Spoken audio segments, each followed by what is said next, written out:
Olá, sejam bem-vindos ao nosso curso técnico em administração, o módulo 1, tá? Tendo como a nossa disciplina, então, metodologia de pesquisa técnica e científica. Eu sou o professor Cláudio e estarei com vocês, então, no transcorrer desse primeiro módulo da nossa disciplina. Então, pessoal, o que vai ocorrer aqui? Então, nesse primeiro módulo aí, tendo como base aqui a nossa apostila, que vai estar disponível, inclusive, no ambiente, tá? Essa nossa apostila é constituída de 8 aulas. Então, nesse primeiro módulo, eu dividi, então, nossas aulas aí nos 5 primeiros módulos, tá? Então, a gente vai acompanhando do primeiro ao 5, e lá no terceiro módulo do curso, a gente então vai ver, então, o segundo módulo da disciplina, tá? Então, a apostila já está no ambiente, então eu recomendo que o pessoal, então, já faça o estudo, já comece a fazer a leitura, tá? Para evitar depois, no final, aí, acabar se atrapalhando e não vencendo, né, o volume de informação, ok? Então, aqui, pessoal, como é que vai ser constituído aqui esse primeiro módulo, né? Então, na aula 1, vamos, então, ler para estudar, vamos ter um entendimento da importância da leitura, né? Na aula 2, então, ferramentas para uma boa leitura, tá? Na aula 3, regras gerais para a formatação de um trabalho científico, acadêmico, já utilizando as normas da BNT, tá? Que a gente vai falar muito sobre as normas da BNT. E na aula 5, então, na aula 4, vamos formatar um trabalho, já dando sequência, né, às normas da BNT, e na aula 5, então, vamos aprender a fazer citações e referências em trabalhos acadêmicos. Não há como se falar em trabalho acadêmico, trabalho científico, sem utilizar a referência, utilizar as citações aí de forma correta. Isso a gente vai aprender, então, neste primeiro módulo da nossa disciplina. Então, a aula 1, pessoal. Então, chegamos aqui na aula 1, um pequeno conceito, né, de leitura, aquele hábito que hoje em dia, né, o jovem já está meio que abandonando, mas a gente está sempre incentivando para que o jovem faça a leitura. Isso é muito importante na nossa vida, né? Então, vamos fazer uma leitura rápida aqui. É necessário ler muito, continuada e constantemente. Então, a leitura é um hábito que a gente tem que trazer no nosso dia a dia, né? Todo dia lendo, todo tipo de assunto, né? Quanto mais bagagem, melhor. Ler significa conhecer, interpretar, decifrar, distinguir os elementos mais importantes, então requer prática, né? Utilizá-los como fonte de novas ideias, agregar conhecimento, né? O saber através dos processos de busca, assimilação, retenção, crítica, né? Comparação, verificação e integração do conhecimento. Então, é uma série de conceitos, né? Que só a prática vai levar a gente a uma leitura perfeita, uma leitura adequada, com perfeito entendimento. Hoje o jovem, ele tem dificuldade, né, em ler texto. Ele lê um texto e acaba não compreendendo a ideia principal do autor. Não vai ser o nosso caso, porque nós vamos aprender as técnicas para fazer uma boa leitura. Então, pessoal, existem uns aspectos que são fundamentais, né, para que se possa conduzir uma boa leitura, né, se extrair o máximo possível de informações daquele texto, né, daquele material que está sendo lido lá. Qual seria o primeiro aí? Então, atenção, né? Então, o primeiro aspecto, temos que ter atenção na hora da leitura, né? Isso quer dizer, resumindo, né, o que está escrito ali. Então, não adianta a pessoa pegar uma leitura, pegar um texto, né, o que seja para fazer a leitura, e ficar dividindo a atenção dela ali com o celular, dividindo a atenção dela com a TV, né? Seja o que for. Então, tem que concentrar na leitura para conseguir, então, assimilar o máximo possível de informações, né? O que fala na definição ali? Ó? Aplicação cuidadosa e profunda da mente em determinado objeto, né? Buscando o entendimento, a assimilação e a apreensão dos conteúdos básicos do texto, ok? O segundo aspecto ali, então, a intenção, o interesse, o propósito de se conseguir algum proveito intelectual por meio da leitura. Então, por que eu estou lendo? Não estou lendo, né? Eu tenho um motivo para fazer aquela leitura ali. Né? Vou dominar um assunto que eu tenho que fazer a apresentação de um trabalho, ou então eu quero agregar conhecimento sobre determinado assunto. Então, eu tenho um objetivo. Se eu pego o meu livro, pego a minha revista, estou lá na internet, eu tenho um objetivo para fazer aquela minha leitura, ok? E vou guardar aquelas informações que eu vou ler. O outro aspecto, reflexão. Então, já é um aspecto bem mais interessante, né? Então, o que fala aqui na nossa definição? Aqui? Em consideração, então é consideração, a ponderação sobre o que se lê, tentando descobrir novos pontos de vista. Então, ou seja, eu já começo a usar o meu senso crítico, né? Novas perspectivas, relações, desse modo favorecendo a assimilação das ideias do autor, assim como o esclarecimento e o aperfeiçoamento delas, o que ajuda a aprofundar o conhecimento. Então, eu estou adquirindo conhecimento, né, através da leitura, já treinando alguns aspectos da autocrítica e assim vai. Então, seguimos aí nos aspectos, né, de uma boa leitura, para que se realize uma boa leitura. Então, chegamos ali na análise. O que é análise, pessoal? Então, é fazer a leitura do texto, dar aquela observada geral no texto e já começa a separar ali o que é a introdução, onde o autor está introduzindo o assunto, onde o autor está trazendo a ideia principal daquele texto, né, onde ele está defendendo aquela ideia dele ali, e onde ele está fazendo o fechamento da sua conclusão. Então eu vou marcando, já vou separando, tá? Porque se eu precisar fazer um resumo, fazer uma resenha, fazer uma síntese, já fica bem mais facilitado. Chegamos ali então à síntese. Então a síntese ela já exige já um trabalho bem mais elaborado, né? Exige mais treinamento, eu já tenho que estar fazendo leitura diariamente, constantemente, para que eu consiga fazer uma síntese. Vejam o que traz aqui no conceito de síntese. Então é a reconstituição das partes decompostas pela análise. Então eu fiz a decomposição do texto e já comecei a juntar novamente, mas já com as minhas palavras, com o meu vocabulário, né? Procedendo-se ao resumo dos aspectos essenciais, deixando de lado tudo o que for secundário e acessório ao texto, né? Sem perder a sequência lógica do pensamento. Então, a ideia principal do autor tem que ser mantida. Tá? Eu só excluo ali o que não é a ideia principal. O espírito crítico, pessoal. Então, eu cheguei a um espírito crítico. Então, o espírito crítico ele requer conhecimento do assunto que eu estou lendo. Tá? Senão, eu não vou conseguir ter ali uma boa interpretação, eu não vou conseguir defender a minha ideia, ou então contradizer o autor, se for o caso, né? Então, a avaliação do texto, né, implica julgamento. Então, eu vou começar a fazer julgamento, né, favorável ou desfavorável ao autor, né? E vou ter que fundamentar, né? Aprovação ou não, né? Aceitação, refutação das diferentes colocações e pontos de vista do autor, ok? Bem, pessoal, então chegamos aqui à nossa aula 2, né? Então vamos dar prosseguimento. Então, as ferramentas para uma boa leitura.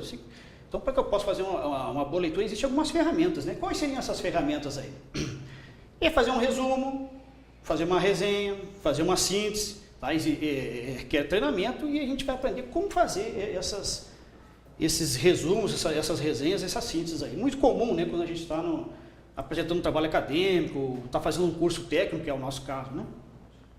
Então nós vamos aprender então na sequência, né, a elaborar resumos, resenhas e síntese, né, que será utilizado durante todo o curso para todas as disciplinas e inclusive lá no final do curso, né, com a apresentação do nosso portfólio que a gente vai falar mais para frente aí. Tem uma rápida definição aqui, pessoal, do que é resumo. Tá? O que seria resumo? Então, resumir é apresentar de forma breve, né? Então, bem resumida, né? Concisa, né? Com poucas palavras e seletiva um determinado conteúdo. Então, eu vou lá pensar só as ideias principais do autor, eu tiro tudo que é introdução, eu tiro lá o que não é a ideia principal e faço o meu resumo. Tá? Isso significa reduzir a termos breves e precisos a parte essencial de um texto. Ok? Para que eu possa fazer um resumo, então também eu tenho que dominar alguns aspectos ali. Quais seriam esses aspectos aí? Então, o nosso resumo ele tem que ser breve e conciso. Né? No resumo de um texto, por exemplo, deve-se deixar de lado os exemplos dados pelo autor, detalhes e dados secundários. Então, tudo aquilo que é secundário, eu deixo de lado. Tá? O macete que a gente sempre fala aí, o estudante fazer um primeiro resumo, né? Ele faz aquele primeiro resumo, né, dá uma lida, vê se está ok, e depois ele faz um segundo resumo, ou seja, o resumo do próprio resumo. Tá? Ele vai condensando, quando vê ele já chegou no ponto máximo, não consegue mais reduzir o texto, mas a ideia do autor, a ideia principal, está sendo mantida. Logicamente estruturado. Então, um resumo ele tem que ser logicamente estruturado, ele tem que ter uma sequência, né? Então, o resumo não é apenas um apanhado de frases soltas, ele deve trazer as ideias centrais, né, o argumento principal do autor, né, daquilo que se está resumindo. Então, é uma sequência cronológica, né? Não posso sair ali resumindo uma parte, depois eu coloco aquela parte fora da sequência, fica incompreensível o nosso texto, né? O nosso resumo, então, ele deve ser coerente, né? As ideias devem ser apresentadas em ordem lógica, ou seja, como tendo uma relação entre elas, tornando o texto do resumo compreensível. Então, não adianta, pessoal, resumir o texto, eu consigo entender, porque eu tenho a noção do texto em si, né? Mas para quem não participou daquele resumo, quem não acompanhou a leitura, ele vai pegar o resumo e às vezes não consegue entender qual que é a ideia principal do autor. Tá? Então temos que tomar esse cuidado aí. Resumir, mas não excluir a ideia principal do autor. Bem, pessoal, chegamos aqui então à resenha, né? Outra técnica aí, né? Para trabalhar com texto, né? Elaborar texto, resumir texto, né? Apresentar uma interpretação crítica, né? Então, para esse autor aqui, ó, para Ferreira Almeida e Faria, 2008, a resenha consiste na apresentação sucinta e apreciação crítica de um conteúdo de uma obra inteira. Então, eu leio a obra e depois eu faço o resumo dessa obra, né? Já aprendemos como deve ser feito o resumo, né? E o comentário de uma obra científica ou literária. Então, primeiro eu faço o resumo, né? Faço esse resumo aí e depois eu vou fazer aqui o comentário dessa obra aí. Então, eu já vou inserir o quê? As minhas ideias, eu vou apresentar as minhas ideias favoráveis ou desfavoráveis ao autor, então já requer também conhecimento sobre do assunto. Não adianta eu pegar um texto ali, que eu nunca vi na minha vida, fazer a leitura e depois eu querer argumentar, né, as ideias do autor, né? Então tem que tomar esse cuidado aí. principais itens, pessoal, que devem constar, então, de uma resenha, né? Então, o resumo das ideias principais de uma obra, óbvio, né? Então, primeiro eu faço o resumo dessa obra aí, né? Vou pegando capítulo por capítulo, se for o caso, né? E venho resumindo, completei meu resumo, primeira parte da resenha foi feita. Tá? Depois vem a apreciação crítica, né?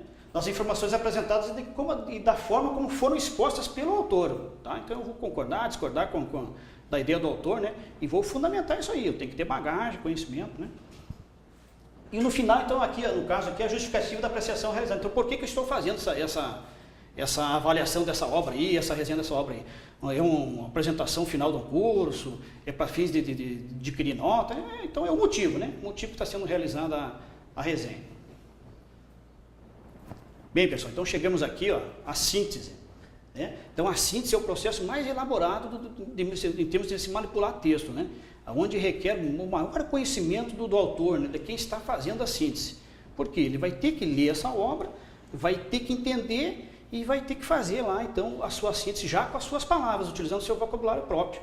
Então, aí, pessoal, realmente o domínio tem que ser amplo, né? Tem que conhecer o assunto profundamente, né? Então, não adianta tentar fazer uma síntese sem conhecer o assunto. Vai acabar falando bobagem, ou falando alguma coisa que não tem nada a ver com o assunto. Tá? Vamos ver a definição de síntese. Nada mais é e nada menos do que uma condensação das principais ideias de determinada obra, na linguagem do sintetizador, né? Do autor, aquele que está fazendo a síntese. É o exercício mais exigente dentre os demais, em se tratando de uma modalidade de texto que não se perde em rodeios e explicações. Então eu vou direto lá, a ideia principal do autor, né? E já faço a minha síntese ali, ok? Nós vamos treinar isso aí durante a disciplina, vocês vão ver que nós vamos ter que fazer resumo, vamos ter que fazer síntese. A gente vai treinar bastante aí como que faz uma síntese, principalmente o resumo. Então aqui, pessoal, o que ocorre aqui? Então a definição de síntese, né? Como que ela deve ser feita? Ela é diferente de um resumo, é diferente de uma resenha, né? O texto da síntese inicia com a apresentação do tema, do nome do autor, né? Da tese, né? Se for o caso, né? E depois a exposição das ideias inerentes ao tema, né? Aquele assunto ali, né? Está sendo lido, né? Ou seja, o problema do texto, o ponto central, a ideia principal do autor. A síntese é sempre redigida na terceira pessoa de forma concisa e clara. Veja que coisa interessante, terceira pessoa, né? Vamos ver como é que fica no exemplo. Então, volta e meia a gente vê, né, esse tipo de texto aí, em todo tipo de lugar, né? Na internet, né? Em revistas, livros, né? Então, temos um exemplo aqui bem simples, né? Do que seria uma síntese, tá? Então, temos ali o título, né? Sonho de vida, e o autor dessa síntese, né? A vida na praia, né? Que seria um subtítulo, né? E ali a síntese, ó. Para ele, afortunados são aqueles que moram à beira-mar, que podem sentir essa paz de espírito todos os dias. Por ironia do destino, Roberto, né, que é o nosso autor aí, ator, né, desse texto aí, teve que voltar para a sua cidade natal. Ele almeja frequentemente estar na praia. O que quer dizer isso, pessoal? Então, se eu fosse fazer uma síntese, novamente, se fosse reverter essa síntese para entender o texto original, então você vê claramente aí que é uma pessoa que morava na praia, por problemas alheios, essa pessoa teve que retornar para a sua cidade natal, mas ela pensa lá no seu ego, lá no fundo da sua mente, um dia voltar novamente a residir na praia, tá? É bem simples, você agora que é bem simples, exige um pouquinho de treinamento, né, de argumento. Bem, pessoal, chegamos aqui então à nossa aula 3, tá? E são as regras gerais para a formatação de um trabalho acadêmico e científico, seja então o objeto principal do nosso curso. Tá, onde a gente vai começar a aprender aí, a trabalhar com a BNT, né? A gente vai ouvir muito essa sigla aí. Já aprendemos, né, devemos fazer uma leitura, já aprendemos como é que devemos fazer um resumo, uma resenha, uma síntese. Então vamos dar início agora à formatação de um trabalho acadêmico. Então o objetivo principal aqui dessa aula 3, né? Então é reconhecer e utilizar as normas de acordo com a Associação Brasileira de Normas Técnicas, a famosa ABNT. A gente vai ouvir falar muito bastante, e ela regula todo tipo de atividade aí no nosso país. Um breve histórico aqui então da ABNT, né? Fundada em 1940, a Associação Brasileira de Normas Técnicas, a ABNT, é o órgão responsável pela normalização técnica no país, tá? O único, fornecendo a base necessária ao desenvolvimento tecnológico brasileiro. Então ela regula, né, diversos procedimentos, né, diversas ações. É uma entidade privada, sem fins lucrativos, reconhecida como o único foro nacional de normalização através da resolução número 07, tá, do Conmetro, de 24/8/1992. O que seria Conmetro? Então é o Conselho Nacional de Metrologia, Normalização e Qualidade Industrial, que nada mais é, pessoal, que um colegiado aí que reúne aí diversos ministérios, né, Agricultura, da Fazenda, Educação, diversas associações, instituições, né, e a ABNT na figura do seu presidente. Então chegamos aqui às regras gerais para dar início, né, à formatação do nosso trabalho acadêmico, né. Então qual é o pontapé inicial aí? Então o pontapé inicial é qual papel utilizar. Então sempre o papel branco, tá, no formato A4, então isso aí é padrão, a norma técnica fala isso aí. Tá? Hoje em dia é muito incentivado o uso aí do papel reciclado, então se ele estiver à disposição, vamos utilizá-lo. Tá? Pode ser utilizado. E lógico que se não tiver alguma objeção contra o uso desse material. Né? E impresso em preto, né, exceto ilustrações. Então a fonte, pessoal, do trabalho acadêmico tem que ser sempre na cor preta, então não se admite outro tipo de cor. Tá? As ilustrações, conforme a origem da ilustração, né? Ou se tiver alguma restrição, vai estar do modelo. O tamanho da fonte, pessoal. Então o tamanho da fonte, então, isso é uma coisa que varia muito, o pessoal fala aí, vê na internet lá diversos modelos de trabalhos acadêmicos com diversos tamanhos de fonte, tá? Mas a norma técnica não amarra o tamanho da fonte, então ela só fala que deve ser utilizada uma fonte para todo o trabalho, inclusive a capa do trabalho, tá? Onde a gente vê a maior divergência, né? O tamanho de fonte lá bem diferente do trabalho da fonte, né? Do texto do trabalho geral lá, tá? Mas para fins de padronização, para fins de prova, para fins de avaliação, então vamos utilizar a fonte, tá? Tamanho 12 para todo o trabalho. Se lá no final do nosso curso, quando a gente for apresentar lá o modelo do portfólio para o aluno desenvolver, aí sim vai ser padronizado o tamanho de fonte. Se for diferente, vai estar no modelo, basta o estudante seguir o modelo, tá? Mas para fins então de avaliação, vamos utilizar a fonte tamanho 12. Existem algumas situações, pessoal, que a fonte, então, a ABNT recomenda uma fonte de tamanho menor, também ela não amarra, mas tamanho menor. Nós estamos utilizando a fonte 12, então, para essas situações aqui, vamos utilizar então a fonte menor, tamanho 10. Qual seriam essas situações aí? Então, quando eu for fazer uma citação longa, tá? Quando eu for inserir uma nota de rodapé, numeração de página, a gente vai ver isso aí depois, mais para frente, né? Cada um desses itens aí. Tá? Então a fonte vai ser sempre menor, conforme o que vai ser disponibilizado no modelo. Tá? A norma técnica, então, fala que a fonte sempre deverá ser menor. Para essas situações aí. Seguindo aqui, então, nas regras gerais, né? A ABNT não faz menção do tipo de letra, né? Então a norma técnica, pessoal, não regula o tipo de letra que deve ser utilizado. Tá? Mas já é uma padronização aí que é utilizado aí no mercado em geral, né? Da fonte, então, ser Arial ou Times New Roman. Então, vamos padronizar para o nosso trabalho, tá? Para o nosso curso, desenvolver do nosso curso, a fonte, então, Arial. Ok? E, lógico, pessoal, hoje em dia também é muito divulgado, né? Aquela fonte ecológica, aquela fonte que tem pontinhos, né? Então, por exemplo, se no editor de texto lá do estudante estiver disponível, nada contra o uso dessa fonte aí, tá? Porque ela economiza lá, se por acaso, né, o trabalho for impresso, ela economiza bastante lá os meios de impressão. Tá? Só cuidar que a fonte ecológica ela costuma ser menor, é só regular o tamanho, né, para que ela fique adequada ao mesmo tamanho da fonte Arial. O tamanho e o tipo de letras dos títulos deve ser o mesmo do texto do trabalho. Então cuidado, hein, pessoal, deixei até meio destacado ali, cuidado com isso aí, tá? Então para fins de prova, para fins de avaliação, tá? Os títulos, todos eles, incluindo-se a capa, tem que ser o mesmo tamanho de fonte, tá? O tipo de fonte e tamanho. Então, Arial, tamanho 12, tá? Vamos manter esse padrão aí. Bem, pessoal, então chegamos aqui no espaçamento do nosso trabalho acadêmico, né? Como que deve ser esse espaçamento? Então, observe que os entrelinhas de todo o corpo do texto deve ser de 1,5. A nossa apostila cita espaçamento duplo, tá? Nós vamos utilizar 1,5 conforme a norma técnica, conforme a ABNT regula, ok? A ABNT, ó, na norma técnica 14.724/2011, que é essa norma técnica aqui, pessoal, que inclusive estará no ambiente aí para fins de consulta do aluno, tá? Ela não faz menção ao espaço entre parágrafos, então deve-se respeitar um espaço padrão. Iniciou com espaçamento, termina o trabalho com aquele mesmo espaçamento. Bem, paginação. Então isso aqui também é importante, né? Então todas as folhas do nosso trabalho deverão ser contadas, né? Com exceção da capa. Então eu não conto a capa, começo a contar meu trabalho a partir da folha de rosto. Mas porém a numeração não é aparente. A numeração será aparente a partir da introdução. Então, só a partir da introdução que o número da página se torna aparente lá na parte superior da página, né, à direita. Adota numeração progressiva no texto, então nada de ficar inventando numeração, número romano, pulando número, então é números arábicos na sequência, né?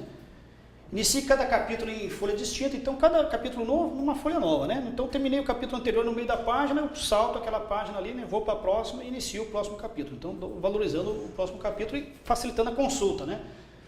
O indicativo numérico de cada seção é separado do texto por um espaço, não utilize sinais gráficos. Um exemplo seria aqui à direita, não sei se o pessoal consegue observar, né? Então, se eu fosse identificar aqui o capítulo, a introdução no caso aqui não é numerada. Então, eu numero o título 1, né? Dou um espacinho e coloco o título, tá? Eu não fico colocando tracinho, mas basta observar o modelo, tá? Vai ser disponibilizado o modelo, segue o modelo ali que não vai ter dor de cabeça. Aqui, pessoal, então, sobre abreviaturas, né? O que fala a nossa norma técnica, né? Siglas e abreviaturas, na primeira ocorrência, devem aparecer por extenso seguido da sigla entre parênteses. Então, um exemplo aqui, né? Associação Brasileira de Normas Técnicas, primeira vez no texto, por extenso, tá? Sigla entre parênteses, a partir daí eu posso utilizar apenas a sigla, tá? Assim, conforme regula a norma técnica. Mesma coisa vale aqui, então, para legendas, gráficas que forem inseridas no nosso trabalho, né? As legendas das ilustrações são inseridas abaixo das mesmas procedidas do tipo da ilustração e numeração, tá? Então, eu numero a minha figura, né, o meu gráfico, para quê? Depois eu fazia lá a lista de figuras, a lista de gráficos, né? Tem que ter uma sequência. E indico a fonte, né? De onde estou trazendo essa informação, né? Então é importante colocar lá a numeração da figura e a fonte, né? De onde foi trazida aquela informação lá. Bem, pessoal, então chegamos aqui no nosso slide que mostra então a apresentação formal do nosso trabalho acadêmico, né? Como que ele fica, tá? E nós estamos vendo aqui, estamos observando aqui então elementos pré-textuais. O que seriam esses elementos pré-textuais? Então são aqueles que antecedem o corpo do trabalho com informações que ajudam na identificação, finalidade e utilização do mesmo, tá? Quais seriam esses elementos aí? Então aqui à esquerda, a gente verificando aqui na nossa videoaula, tá lá, ó, a capa, a lombada, a folha de rosto, a folha de aprovação, dedicatória, agradecimentos, né? Vejam que alguns itens são obrigatórios e outros não, né? Aqueles que têm asteriscos não são obrigatórios, tá? A epígrafe, né, que nada mais é que um pequeno texto, um texto curto, né, de algum autor aí que tenha referência com o tema que vai ser desenvolvido, né, lógico, identificando lá o autor, né. O resumo da obra, né, já aprendemos a fazer um resumo e vamos ter que fazer na hora de confeccionar o nosso portfólio. Tá? O abstract, que é a tradução do nosso trabalho acadêmico para uma língua estrangeira, normalmente o inglês, tá? Pode ser outra língua. E se for o caso, né, a lista de ilustrações, tabelas, abreviaturas e siglas, e a lista de símbolos, e fechando o último elemento ainda dessa fase pré-textual, o nosso sumário. Tá? Vamos estudar cada um deles, dos elementos obrigatórios.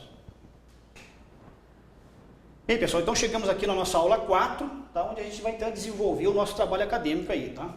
Elemento por elemento, desses elementos que constituem a fase externa do nosso trabalho, né? Os elementos pré-textuais.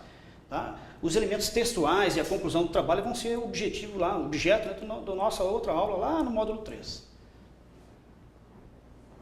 Bem, pessoal, então chegamos aqui então ao nosso primeiro elemento pré-textual, né? O primeiro contato com o trabalho acadêmico, né?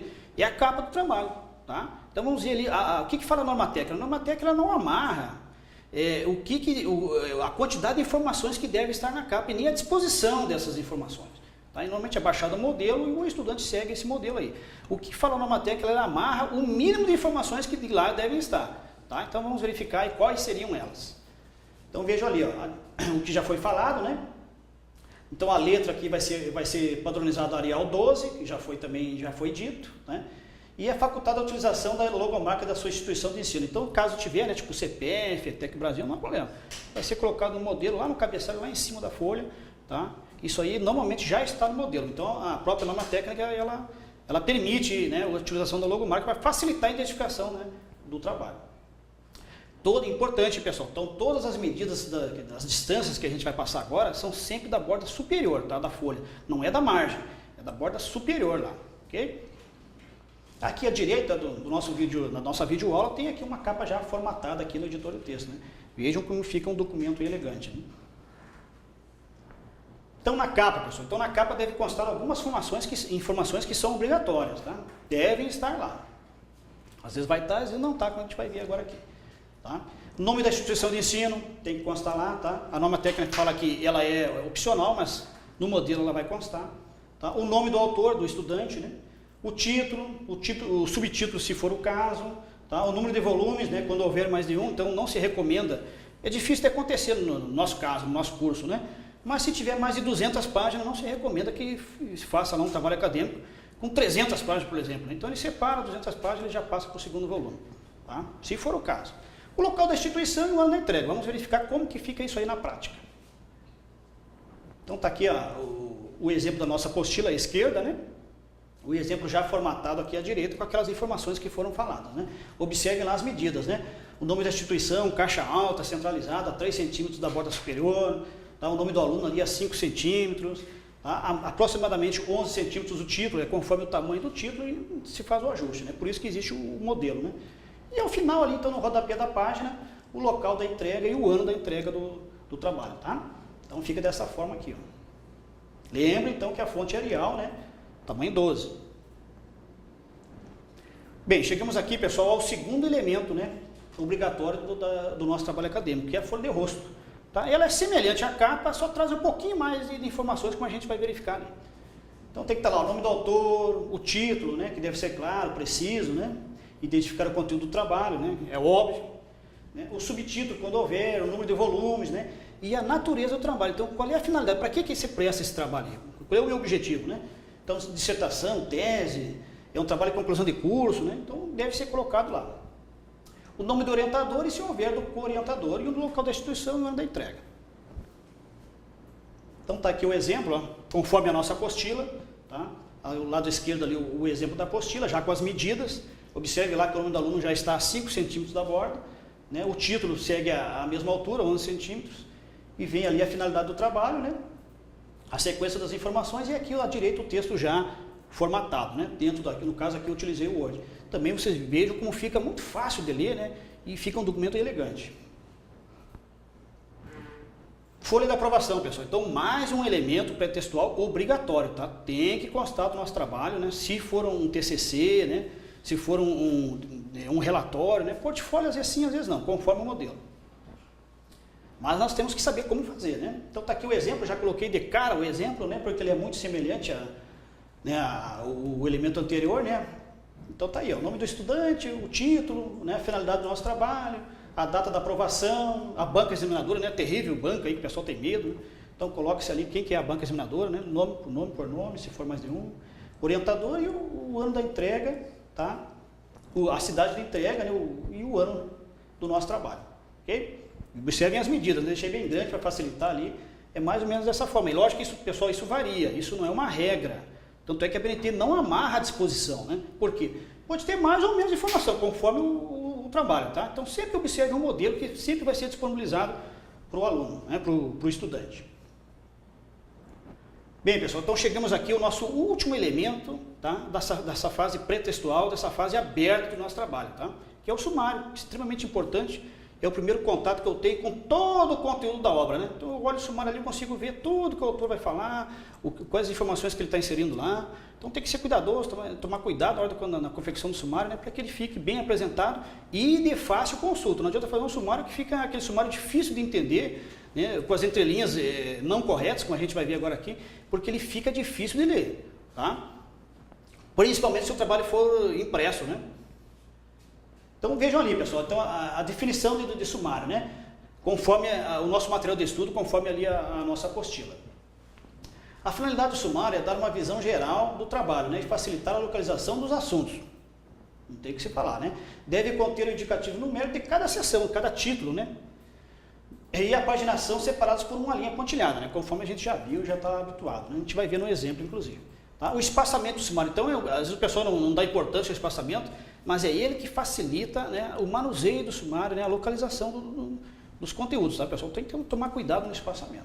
Tá? As entrelinhas do sumário, né, então quando estiver dentro daquele mesmo assunto ali, vai ser simples. Entre um assunto e outro do sumário, então eu ponho o espaçamento duplo, né, para destacar um assunto do outro. Os títulos dos capítulos, seções primárias, são escritos em letras maiúsculas, podendo ser negrito ou não. Tá? Aí é conforme o modelo.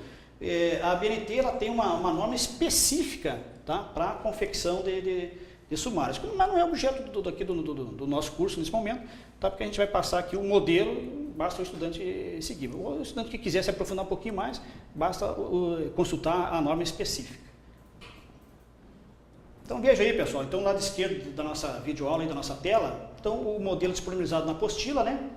E o modelo aqui, um outro modelo, né, que eu fiz uma consulta rápida e coloquei para fins só de de comparação, né? Então vejam ali o modelo da esquerda, que vejam lá os títulos estão em caixa alta, estão em maiúsculo, né? Porém não estão negritados, tá? Mas está um espaçamento razoável, né, entre um título e outro. Lógico que esse sumário se vê de cara, né, que é um trabalho pequeno, tá? E tem pouco assunto. Já aqui o nosso sumário da direita já é um sumário um pouquinho mais elaborado, né? Existe lá subitens, né? Está negritado ali os títulos, inclusive está negritado o subitem principal, né, de cada título, e encaixa em escrita normal, mas porém está negritado. Então facilita, tudo isso aí facilita a consulta. Tá? Só para fins de informação, o sumário também vai estar disponibilizado no modelo, basta seguir o modelo que está lá. Okay? Ou consultar uma técnica específica, né, para ver como que monta sumário, como é que monta índice, né, e assim vai. Bem, pessoal, chegamos aqui à nossa aula 5, tá? Vamos fazer um breve intervalo, aí, tomar um cafezinho, né? Tomar uma água, dar uma movimentada no corpo aí, e a gente retorna então para esse próximo assunto aí, ó, fazer citações e referências em trabalhos acadêmicos, ok?